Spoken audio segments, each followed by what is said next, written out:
على عمق 15 مترا من قبو جسر الجمرات خاضت العربية تجربة النزول إلى قاع الجسر.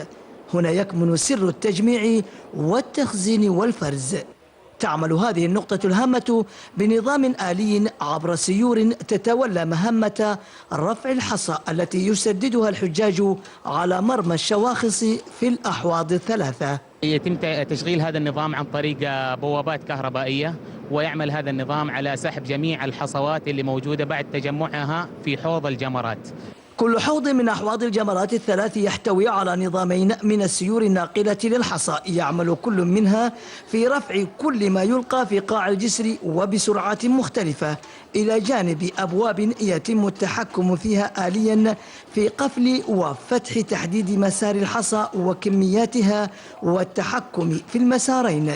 كما يتميز النظام بحساسات فرز لفلترة ما يلقى من غير الحصى وعزلها.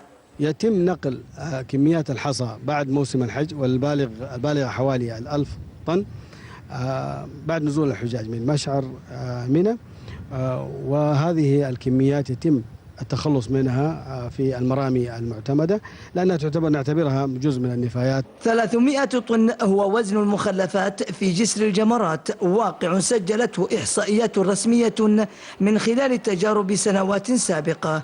نظام رفع المخلفات الآلي سهل عملية سرعة تخزينها في قبو منشآت الجسر. يعمل هذا النظام عبر بوابات كهربائية تموضعت في طوابق جسر الجمرات وتحويلها إلى عربات الضواغط التي تنتظرها في عمق المنشأة. كل زاوية من زوايا هذه المنشأة تحكي تطورا سريعا امتدت من أعلى الجسر واستقرت في قاعه.